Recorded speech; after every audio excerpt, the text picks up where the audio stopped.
চাঞ্চল্যকর খবর আপনাদের দিই। ভারতে জঙ্গি কার্যকলাপে পাকিস্তানের ফান্ডিং। পাকিস্তান হয়ে দুবাই হয়ে ভারতে ঢুকত টাকা।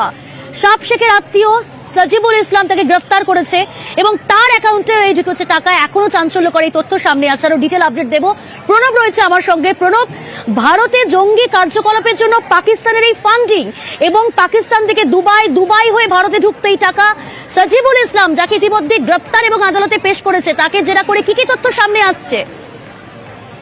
এই মুহূর্তে তোমার সাজিবুল ইসলাম এবং আরো একজন মুস্তাকিম মন্ডল, তারা দুজনেই হচ্ছে কিন্তু বন্ধু এবং নওদা থানা থেকে তাদেরকে গ্রেপ্তার করে ইতিমধ্যে কিন্তু বহরমপুর জেলা জজ আদালতে নিয়ে আসা হচ্ছে এবং তারপরে বাংলার যে এসটিএফ রয়েছে তারা কিন্তু রিমাইন্ডে নিয়ে তাকে কলকাতা নিয়ে চলে যাবে এবং তাকে জেরা করে চাঞ্চল্যকর তথ্য পাওয়া গিয়েছে। কারণ এই সাজিবুল ইসলাম এর আগে দুবাই গিয়েছিল এবং দুবাইতে সে যখন থাকে সেই সময় পাকিস্তান থেকে তার অ্যাকাউন্টে টাকা ঢুকেছিল বলে কিন্তু তদন্তকারীরা জানতে পেরেছে এবং সেই টাকা সে বাংলার অ্যাকাউন্টে পাঠিয়েছিল এবং পাঠানো শুধু নয়, সেখানে আগ্নেয়াস্ত্র এবং বিস্ফোরক কেনার জন্য সেই টাকা ব্যয় হবে বলে কিন্তু জানতে পেরেছে। আরো একজন যে তোমার মুস্তাকিম মন্ডল, সে তার দায়িত্ব ছিল এই বাংলার বিভিন্ন জেলাতে যে সমস্ত খারিজি মাদ্রাসা রয়েছে সেই সমস্ত খারিজি মাদ্রাসাতে বিভিন্ন জায়গাতে সেই খারিজি মাদ্রাসাগুলোকে খোলা এবং সেগুলোকে জেহাদি বিভিন্ন ধরনের বার্তা দেয়া এবং তাদেরকে তৈরি করায়, এটা ছিল তার মুস্তাকিমের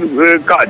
এবং এই দুজনকে কিন্তু আজকে রিমাইন্ডে নিয়ে তাকে কলকাতায় নিয়ে যাবে এবং বাংলার এসটিএফ কলকাতার এসটিএফ এর যে সদস্যরা রয়েছেন তাকে ইতিমধ্যেই কোর্টে প্রডিউস করছে এবং তারপরে কিন্তু তাদের কাছ থেকে আরো অনেক তথ্য পাওয়া যাবে বলে আশাবাদী। এবং সাজিবুল ইসলাম এবং মুস্তাকিমকে আদালতে ইতিমধ্যেই পেশ করা হয়েছে এবং তাদেরকে জেরায় আরো নানান চাঞ্চল্যকর তথ্য সামনে আসছে এবং গোয়েন্দারা সেদিকেই বিশেষ নজর রাখছে।